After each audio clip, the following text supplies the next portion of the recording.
Uh, okay, so we can start now. कल हम लोग डिस्कस कर रहे थे स्टेट्स ऑफ द प्रोसेस। तो स्टेट्स ऑफ द प्रोसेस में हमने 4 स्टेट डिस्कस कर ली थी। न्यू, रेडी, रनिंग, वेटिंग, और जो रह गई थी वो टर्मिनेटेड स्टेट।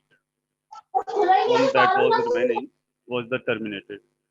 तो टर्मिनेटेड स्टेट, जैसे कि मैंने बताया था कि जब प्रोसेस का एग्जीक्यूशन फिनिश हो जाएगा तो that process will be terminated by the OS.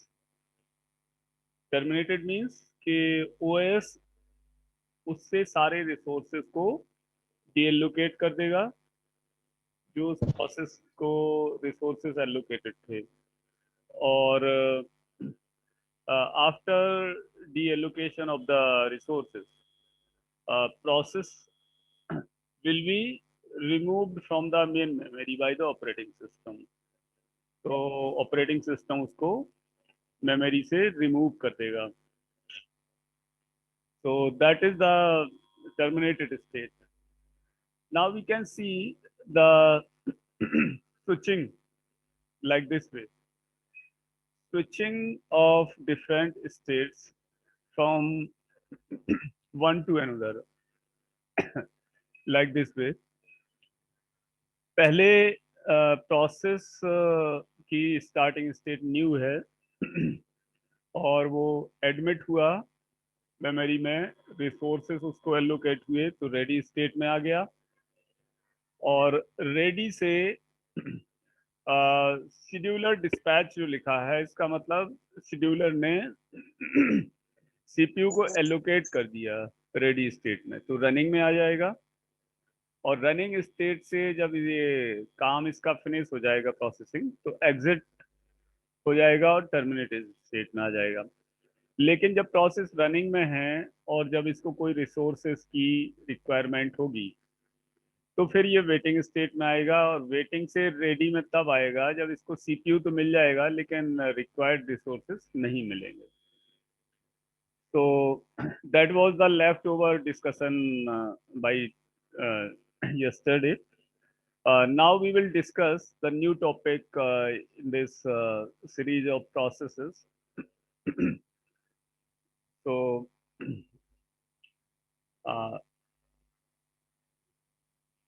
hmm, hmm.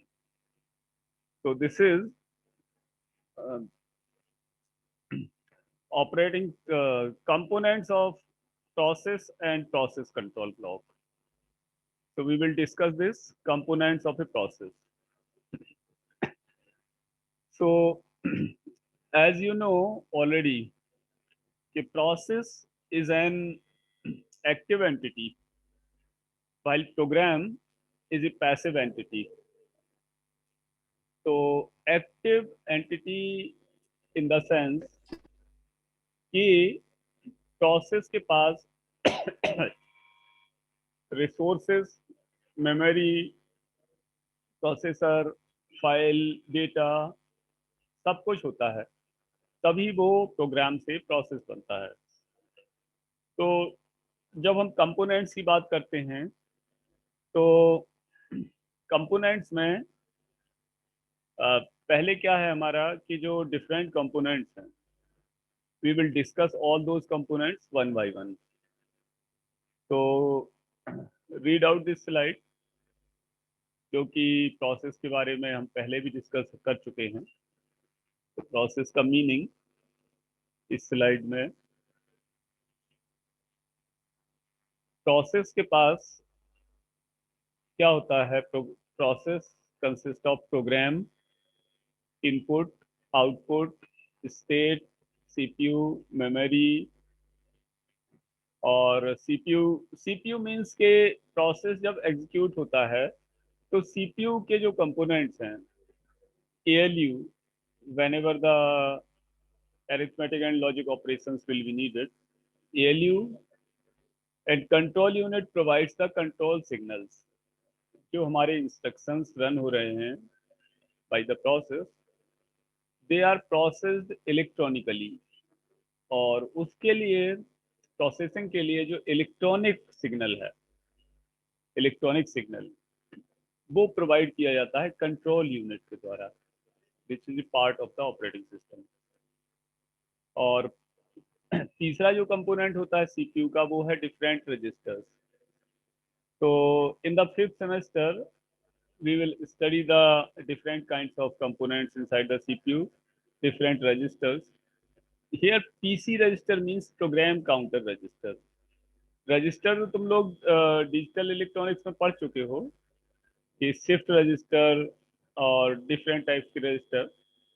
तो यहाँ पर क्या है कि जो तुमने पढ़ा है रजिस्टर, वो उनके इलेक्ट्रॉनिक कॉन्फ़िगरेशन के हिसाब से पढ़ा है।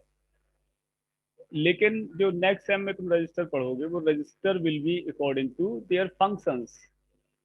जो डिफरेंट रजिस्टर्स होते हैं उनके अलग अलग फंक्शन होते हैं। कोई रजिस्टर हमारा इंस्ट्रक्शन को स्टोर करता है, कोई डेटा को स्टोर करता है टेम्परेली। मेमोरी से जब डेटा आता है, जो डेटा लाइंस होती हैं, एड्रेस लाइंस होती हैं, उनके थ्रू मेमोरी से डेटा सीपीयू के अंदर आता है और वो रजिस्टर में स्टोर होता है। तो register stores the address, information, data, value, instruction, complete instruction. तो ये जो डिफरेंट रजिस्टर्स होते हैं, कुछ रजिस्टर्स तो होते हैं जनरल पर्पज रजिस्टर, जो केवल डेटा और इंफॉर्मेशन वगैरह स्टोर करने के काम आते हैं। लेकिन कुछ रजिस्टर होते हैं स्पेसिफिक पर्पज, जिनमें क्या है कि स्पेसिफिक वैल्यूज स्टोर होती है। जैसे इंस्ट्रक्शन रजिस्टर होता है प्रोसेसर के अंदर, आईआर, वो कंप्लीट इंस्ट्रक्शन को जो मेन मेमोरी से आया है वो सीपीयू के अंदर स्टोर करता है। पीसी रजिस्टर होता है प्रोग्राम काउंटर रजिस्टर, जो स्टोर करता है address of the next instruction.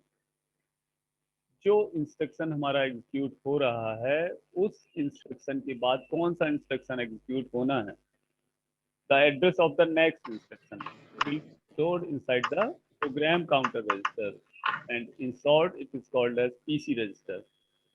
Stack pointer register is there inside CPU, जिसका पर्पज होता है कि stack pointer SP register stores the address of top of the stack. So right now actually in the next fifth semester you will be going to study the complete description of all the registers, as well as the complete memory management itself, and the computer architecture subject. Okay, but right now you must be having the little bit idea regarding the different types of registers inside the CPU.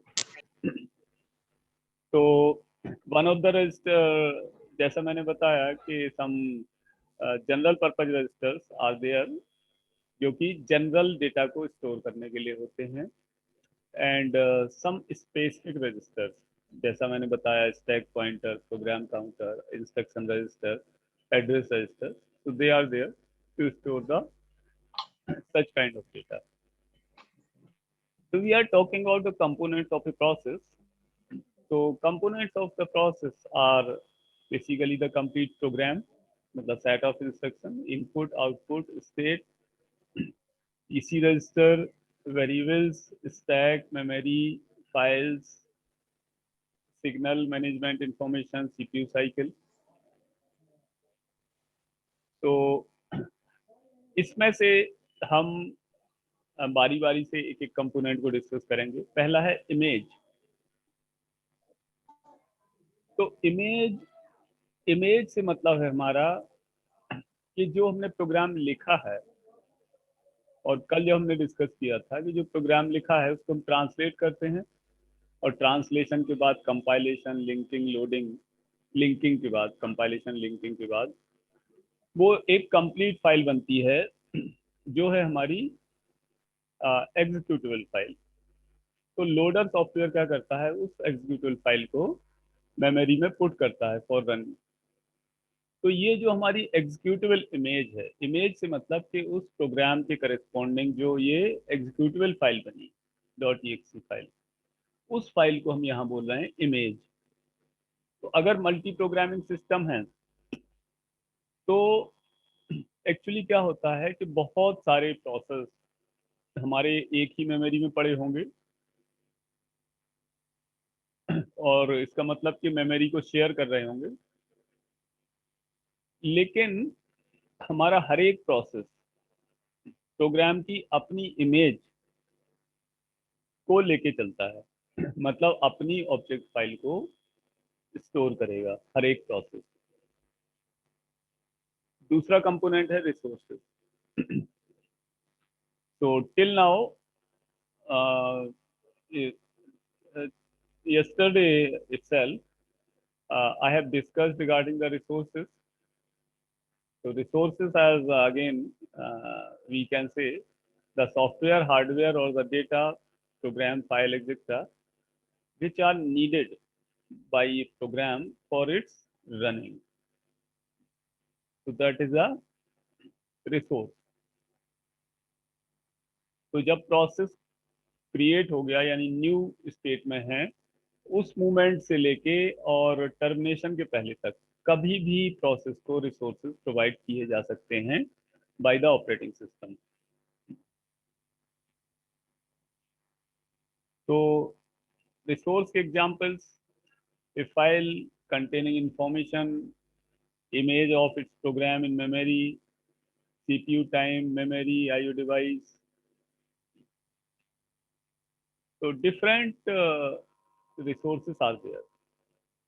Third है हमारा associative associated data needed by the program.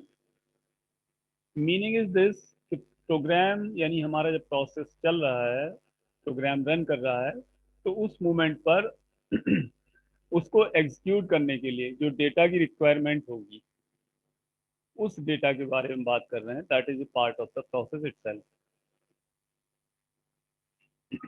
Run करने के लिए जो data है,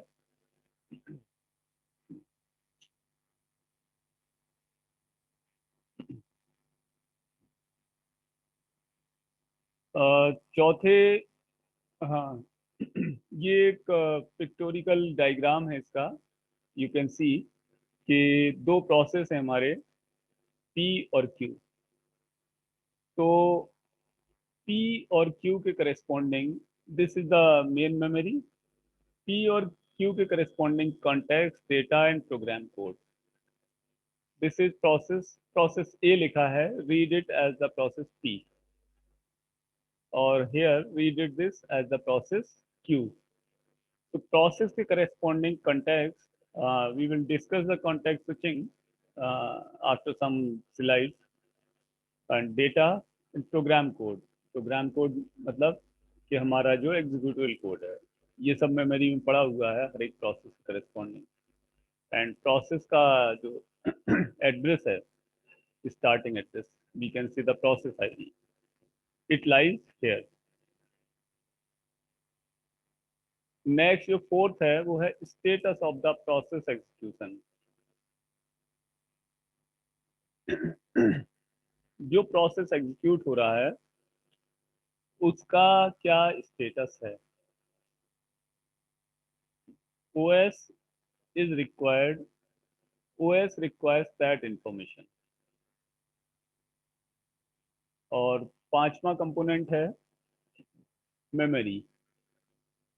तो जो memory की हम बात कर रहे हैं एक्चुअली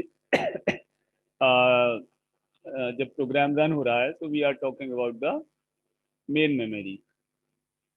तो main memory is suppose to be divided into the four regions.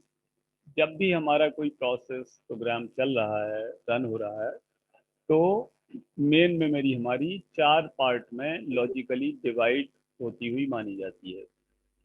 Code region, data region, stack region and heap region. Code region consist of the executable code.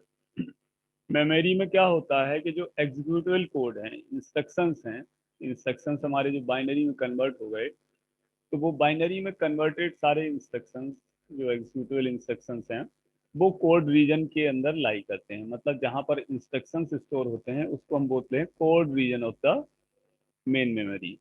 Data region जो कि values और data है process को run कराने के लिए। तीसरा stack reason है। तो in the previous semester you have actually studied the stack, so the functioning of stack you can understand it better.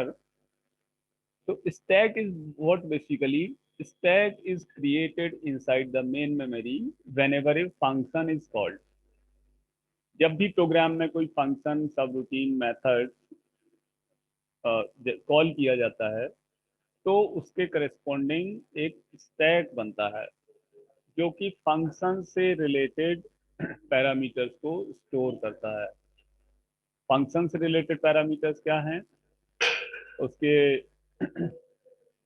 Local variables, arguments यानी parameters, return value, type of value, etcetera. So for function, the stack region is created, and in this stack region, the function related data are stored. And heap region is that one in which heap is that region जिसमें क्या होता है कि dynamically allocated memory से corresponding जो run time पर हमारा जो इंफॉर्मेशन नीडेड है उसके लिए एक हीप क्रिएट होती है। Heap you have studied in the data structure itself. So now we can discuss all these four regions in a little bit detail. So here is the code region.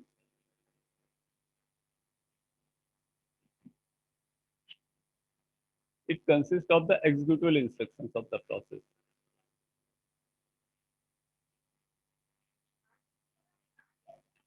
और जो executable instructions हैं उनका address होता है वो address register में store होता है। और जो करंट में एग्जीक्यूट हो रहा है इंस्ट्रक्शन उसके नेक्स्ट जो इंस्ट्रक्शन एग्जीक्यूट होना है उसका एड्रेस स्टोर होगा प्रोग्राम काउंटर रजिस्टर में। और इसी तरह complete instruction is stored inside the IR register. IR register के अंदर कंप्लीट इंस्ट्रक्शन स्टोर होता है।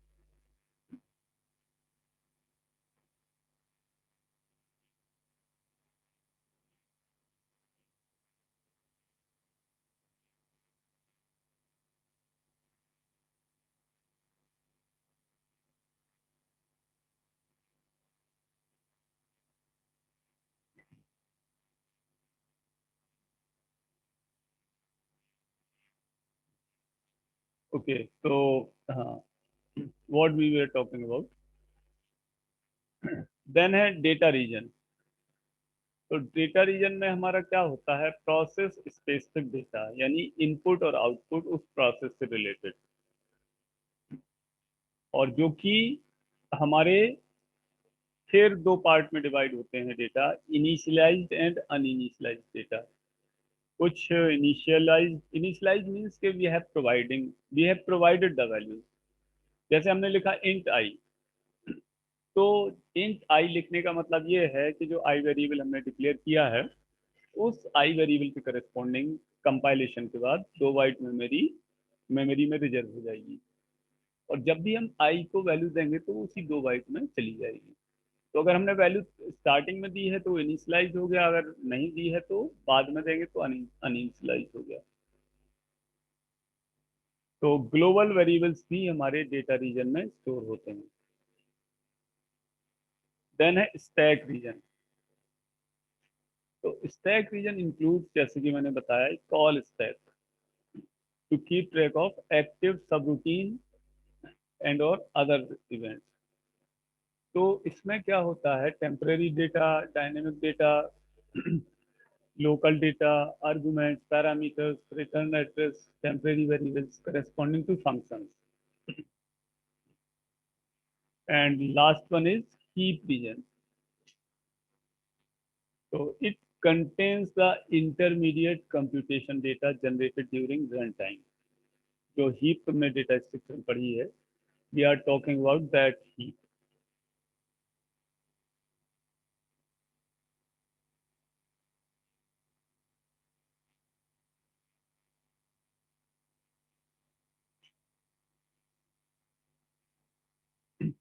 So this was the discussion regarding,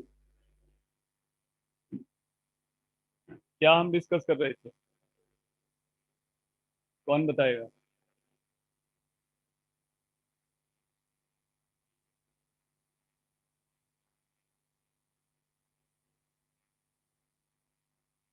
Okay, so we were talking about the components of a process. So now we will discuss the program control block. Program control block we are going to discuss.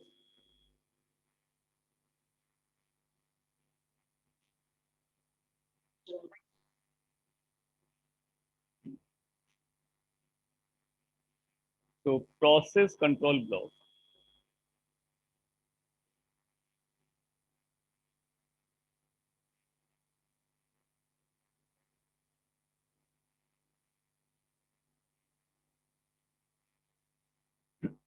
So what is the meaning of process control block?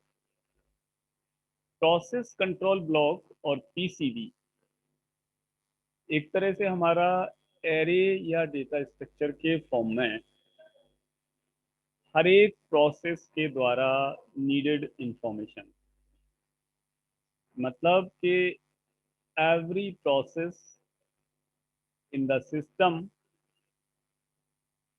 जो कि हमने information अभी discuss किया process के बारे में, तो every process corresponding to system will have its own record in the form of array और data structure, जिसको हम बोलते हैं प्रोसेस कंट्रोल ब्लॉक। एक तरह से ये मान लो कि प्रोसेस के द्वारा, किसी प्रोसेस के द्वारा यूज की जाने वाली सारे रिसोर्सेज की सामग्री, कोई प्रोसेस है तो जितने प्रोसेस होंगे उतने प्रोसेस कंट्रोल ब्लॉक बनेंगे।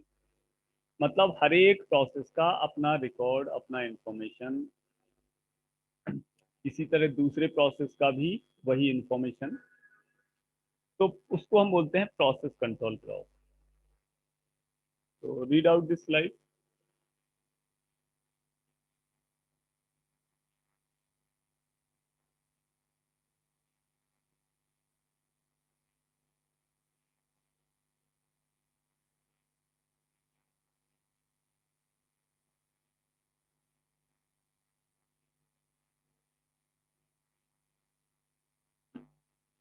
तो प्रोसेस से रिगार्डिंग सारा इंफॉर्मेशन एक एरे ऑफ स्ट्रक्चर या रिकॉर्ड के फॉर्म में या लिंक लिस्ट के फॉर्म में, array of structures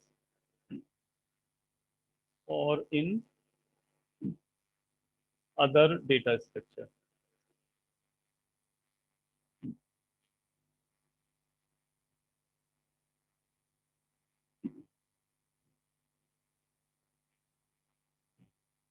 read out this slide.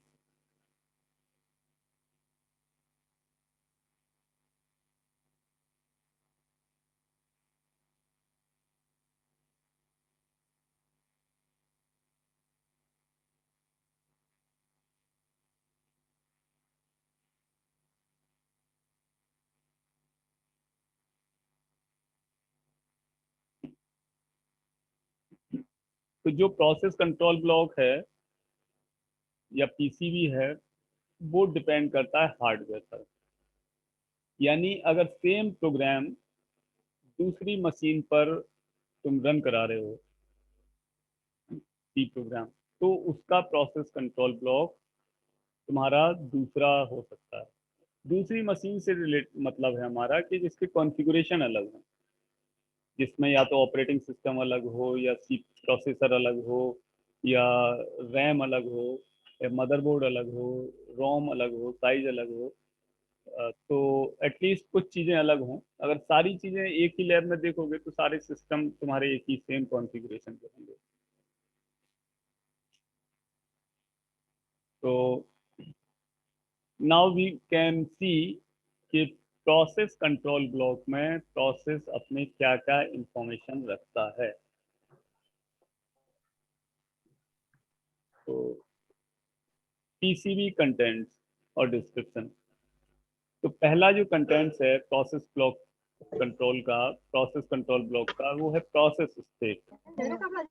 तो प्रोसेस स्टेट हमने डिस्कस की है, 5 होती हैं।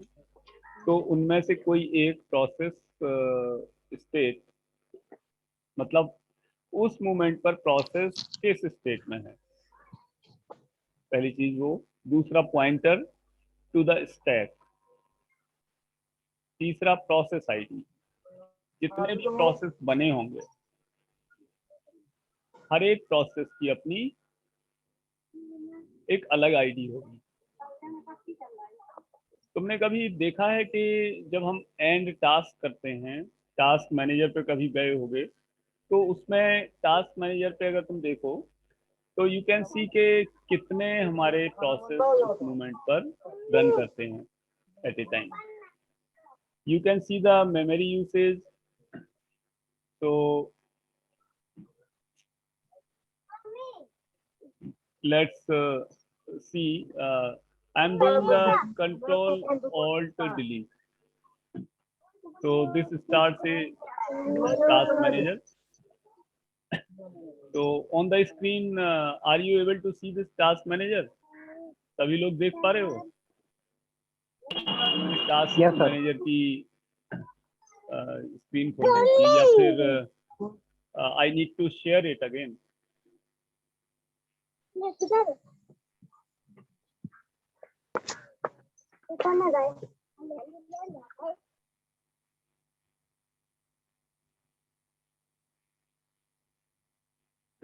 So see this.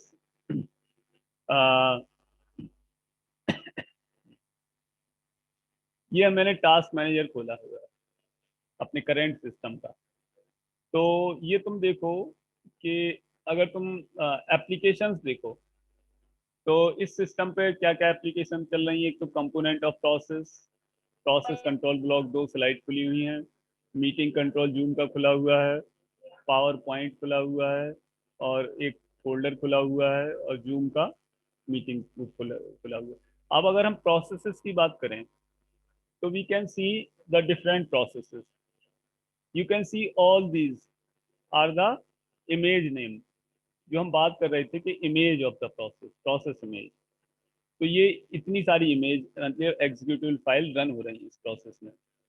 और प्रोसेस नीचे लिख के आ रहा है प्रोसेस 75। 75 प्रोसेस इस समय रन कर रहे हैं। और फिजिकल मेमोरी का जो यूज है, यानी रैम का जो यूज हो रहा है, वो 47% हो रहा है। और हर एक प्रोसेस में कितनी मेमोरी लग रही है ये किलोबाइट में आ रही है। तो एक तरह से 20 मेगाबाइट की समथिंग अवास्ट चल रहा है मेरी सिस्टम पर एंटीवायरस। तो वो 20 MB के आसपास मेमोरी ले रहा है। तो अवास्ट की 3 डिफरेंट डिफरेंट फाइल चल रही हैं। और ये एक एग्जीक्यूटिव फाइल ये चल रही है। ये कभी कभी CPU 1 और 2, ये CPU 00 दिखा रहा है, यानी CPU is not currently processing it. और ये जूम डॉट EXE, इसको गौर से देखो नीचे।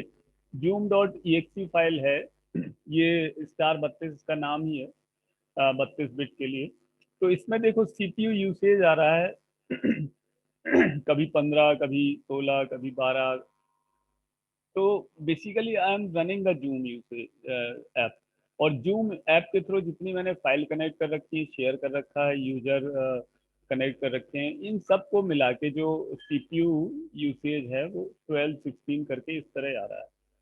तो CPU यूसेज यहाँ पर आ रहा है 19, 14। ये परसेंटेज है CPU का। Basically you can C percentage of CPU usage. और ये मेमोरी तो ठीक है, डिस्क्रिप्शन ये दिखा रहा है कि क्या क्या किस पर्पज के लिए ये प्रोसेस रन कर रहा है। अब अगर हम सर्विसेज की बात करें तो यहाँ पर उन्हीं यूटिलिटी, अब ये देखो PID जो मैंने बताया अभी, प्रोसेस आईडी, ये प्रोसेस की एक जो आईडी है वो यहाँ पर डिस्प्ले होके आ रही है। ये इसी करंट सिस्टम की बात कर रहा हूँ मैं। जो जो प्रोसेस आ रहे थे हमारे आवाज टूल है तो ये उसकी आईडी ये है। और डिस्क्रिप्शन इसमें लिख के आ रहा है कि ये क्या क्या डिस्क्रिप्शन है वो इसमें अपने आप आ रहा है। जैसे आवाज टूल के लिए है तो प्रोसेस आईडी ये है। और यहाँ स्टेटस आ रहा है कि कौन सा प्रोसेस रनिंग है, कौन सा स्टॉप्ड है। अगर किसी प्रोसेस को सपोज किसी रिसोर्स की रिक्वायरमेंट होती तो उस मोमेंट पर वो प्रोसेस हमारा वेट कर रहा होता। जैसे सपोज करो अगर मैंने सी प्रोग्राम चलाया हुआ है अपने सिस्टम पे और वो इनपुट के लिए वेट कर रहा है उस टाइम फ्रॉम द यूजर, तो उसकी जो प्रोसेस की स्टेट इसमें दिखाती है, ये वेटिंग स्टेट होती है।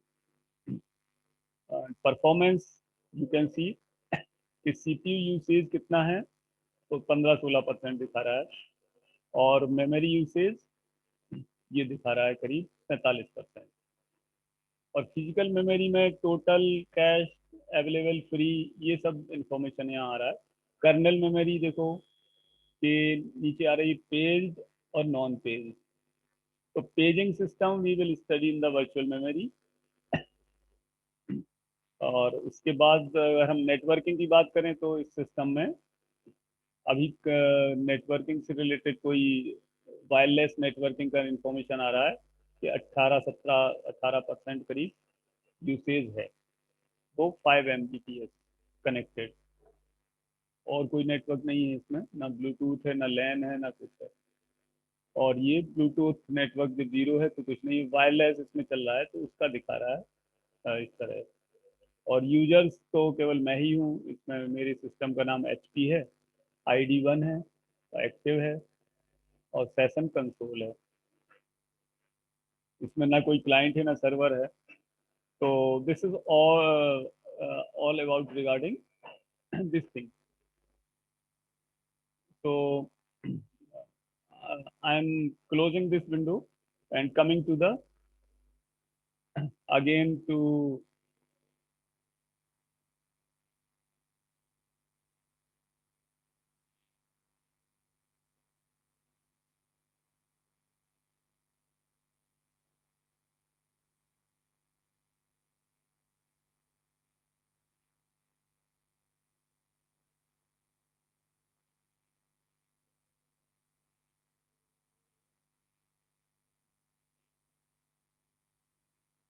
so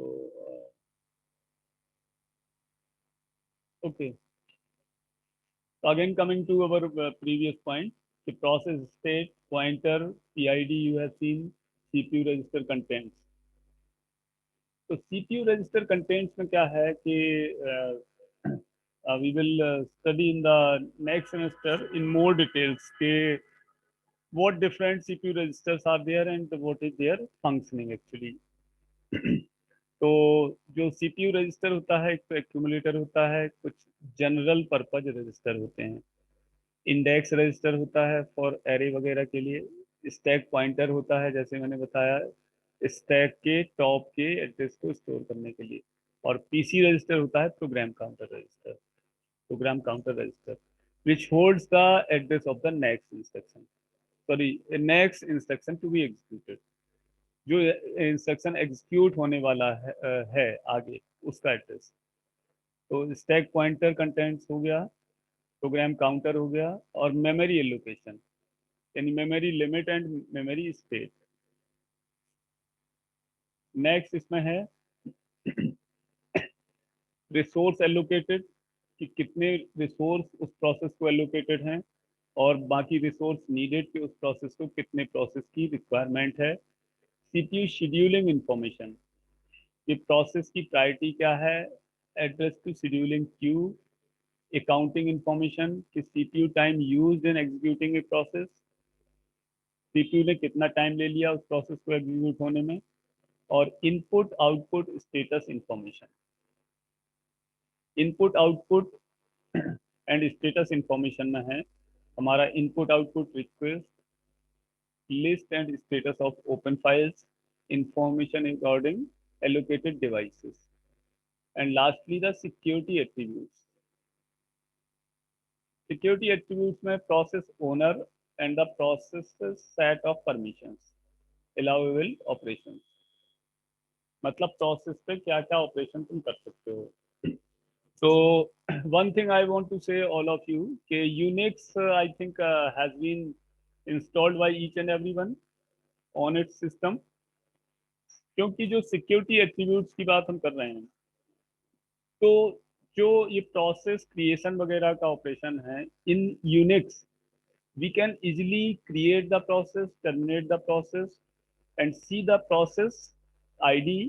ये सारी चीजें हम यूनिक्स कमांड प्रॉम्प्ट पे देख सकते हैं.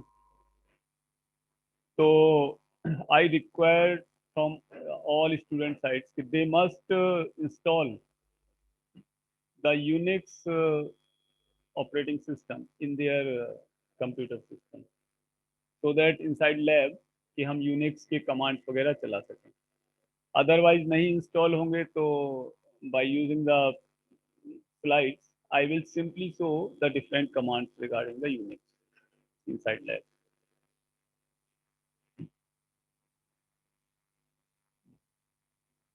तो ये जो है हमारा कि resource allocated and resource needed, कि किसी प्रोसेस को रन होने के लिए कितने रिसोर्स की रिक्वायरमेंट है और कितने उसको एलोकेटेड दिए जा चुके हैं और कितने उसको और चाहिए. सीपीयू शेड्यूलिंग इंफॉर्मेशन में कि जो प्रोसेस है मेमोरी में उसकी प्रायोरिटी क्या है, और एड्रेस टू शेड्यूलिंग